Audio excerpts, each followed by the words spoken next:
클릭해 주셔서 감사합니다. 손해사정사 변운전입니다. 보험회사 맞짱뜨기, 오늘은 90번째 시간으로서 12대 중과실 사고가 무엇인지 살펴보고 형사합의는 어떻게 하는 것인지 말씀드릴까 합니다. 제 영상이 유익하다고 생각하시면 좋아요와 구독, 알람 설정 부탁드리겠습니다.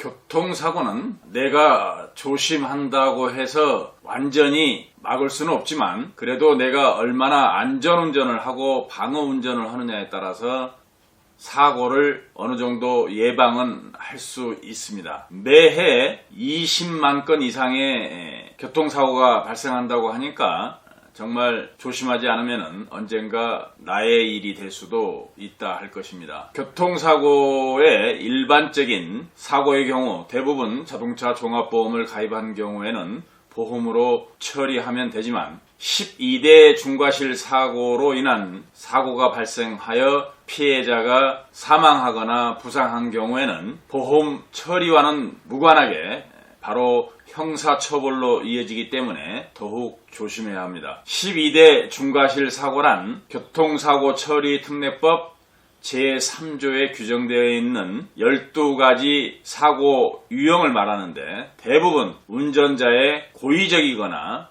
중대한 과실인 경우에 사고 유형을 말합니다. 이 12대 중과실 사고에 해당이 되면 자동차 종합보험 가입 여부와 상관없이 형사 처벌이 되므로 매우 조심해야 합니다. 그러면 오늘 이 시간에는 12대 중과실 사고는 어떠한 사고가 있는지 한번 살펴보도록 하겠습니다. 첫 번째, 신호 위반입니다.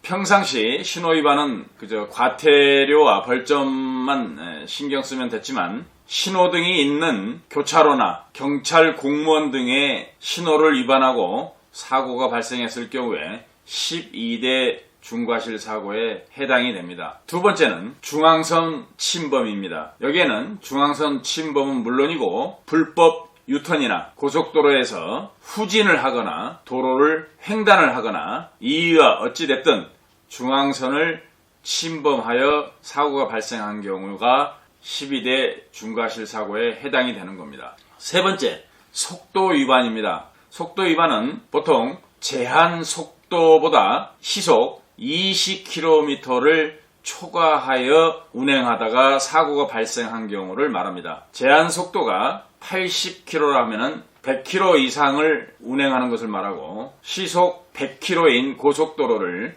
120km 이상 운행하다가 사고를 내는 경우를 말합니다. 네 번째, 앞지르기 위반, 끼어들기 위반입니다. 대부분의 차를 앞지르기 할 경우에는 앞서가는 차의 좌측으로 앞지르기를 하는 것이 원칙인데 앞차의 우측으로 추월을 하다가 사고가 나거나 교차로나 터널 같은 곳에서 앞지르기를 하다가 사고가 난 경우 12대 중과실 사고에 해당이 됩니다. 다섯 번째, 철길 건널목 통과 방법 위반입니다. 요즘은 많이 없어졌지만 아직도 간혹 철길 건널목을 통과하여 운행해야 할 경우가 가끔 있습니다. 이때 일시 정지를 하지 않거나 또는 신호를 무시하고 통과하다가 사고가 난 경우 12대 중과실 사고에 해당이 됩니다. 여섯 번째, 보행자 보호 의무 위반입니다. 이는 횡단보도에서 녹색 신호를 받고 보행자가 걷고 있는데 이를 무시하고 가다가 사고가 나게 되면 12대 중과실 사고에 해당이 됩니다. 일곱 번째, 무면허 운전입니다. 말 그대로 아직 면허를 따지 못한 상황에서 운전을 하거나 면허가 정지 또는 취소된 상태에서 운전을 하는 경우를 말합니다. 여덟 번째, 음주 운전입니다. 사고에 대해서 아무리 내 잘못이 없더라도 일단 음주 운전을 하다가 사고가 나면은 12대 중과실 사고에 해당이 됩니다. 음주 기준은 혈중 알코올 농도 0.03 이상을 말합니다. 아홉 번째, 보도 침범 사고입니다. 자동차의 진입이 금지된 곳에서 운전을 하다가 사고가 나면은 12대 중과실 사고에 해당이 됩니다. 보행자가 걷는 인도나 자전거만 운행할 수 있는 자전거 도로 또는 안전지대. 이 안전지대라는 것은 도로 위에 사선으로다가 이렇게 줄을 이렇게 그어 놓은 것을 말합니다. 이런 데에 차가 진입하여 인명을 사상한 경우에 보도 침범 사고가 되겠습니다. 10번째, 승객 추락 방지 의무 위반입니다. 택시나 버스에서 아직 승객이 승하차를 하지도 않았는데 갑자기 출발하거나 멈춰서 다치게 하거나 죽게 한다면 12대 중과실 사고에 해당이 됩니다. 그 다음 이 11번째 사고와 12번째 사고는 과거에는 없었던 사고입니다. 과거에는 우리가 10대 중과실 사고 이렇게 불렀는데 최근 들어서 11대 중과실 사고, 12대 중과실 사고 이렇게 해서 두 가지가 더 늘었는데요. 11대 중과실 사고는요. 어린이 보호구역 안전의무 위반입니다. 운전을 하고 가다 보면은 가끔 스쿨존이라고 해서 학교 근처에 반경 500m 이내에 스쿨존이라는 표지판이 붙어 있는데 이 어린이 보호구역에서 시속 30km 이하로 운전하지 않고 사고가 날 경우 12대 중과실 사고에 해당이 됩니다.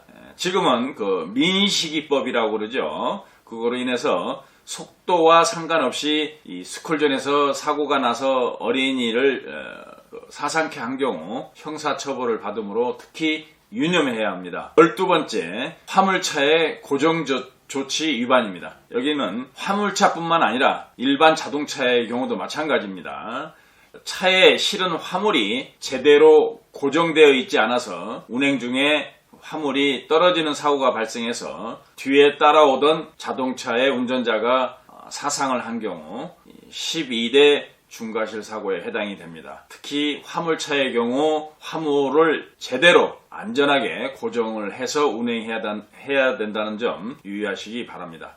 지금까지 말씀드린 12대 중과실 사고가 발생하면은 일단 운전자는 형사처벌을 면치 못합니다. 그리고 형사합의는 일반 자동차 종합보험으로 보상이 되지 않습니다. 만약 운전자가 운전자 보험을 들어놨다면은 피해자와 합의한 형사 합의금이나 아니면은 형사 처분에 관한 변호사 선임 비용 또는 교통사고 처리 지원금 등을 받을 수는 있습니다. 그래서 요즘에는 자동차 종합보험 외에도 운전자들이 혹시 모르는 12대 중과실 사고로 피해자와 형사 합의를 받을 때를 대비해서 형사 합의금과 변호사 선임 비용 등이 지급되는 운전자 보험을 많이 가입하고 있는 추세입니다. 이러한 12대 중과실 사고를 낸 가해 운전자는 피해자의 의사와 관계없이 형사처벌을 받게 된다고 제가 말씀을 드렸는데 처벌 수위를 낮추기 위해서 피해자와 형사 합의를 하고자 할 경우에는 피해자와 어느 정도 적정한 금액에서 서로 결정을 하여 형사 합의를 합니다. 하지만 12대 중과실 사고를 냈다고 해서 피해자가 가해자에게 형사 합의를 강요할 수는 없습니다. 어디까지나 형사 합의는 가해 운전자가 형사 합의를 할 의사가 있을 경우에 한해서 금액을 정하여 결정하는 것이지 피해자가 무조건 너는 12대 중과실 사고를 냈으니까 나오고 형사 합의를 해라 이렇게 강요는 할 수 없다는 것입니다. 보통 형사 합의는 가해자의 재정적인 능력에 따라서 좀 더 많이 줄 수도 있고 좀 적게 줄 수도 있고 또 가해 운전자가 교통법규를 위반한 정도가 어느 정도인지 그 위반의 정도에 따라서 금액을 더 높게 설정하거나 좀 낮게 설정할 수도 있지만 법률로 정해놓은 형사합의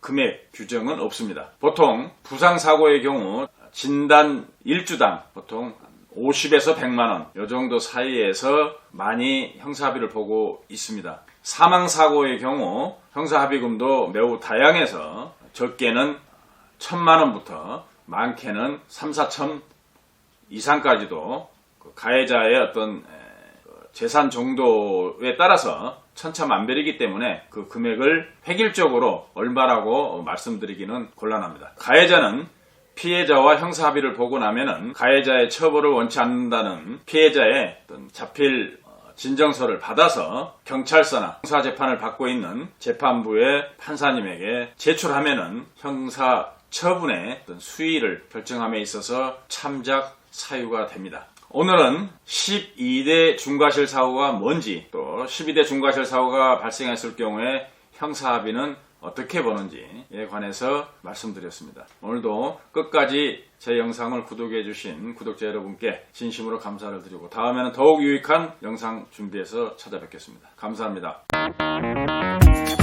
보험금을 청구할 때마다 횡포를 일삼는 일명 이상한 보험회사에 대하여 자세히 알고 싶으신 분들은 제가 쓴 책 좋은 보험, 나쁜 보험, 이상한 보험회사를 구입해서 꼭 읽어보시기 바랍니다.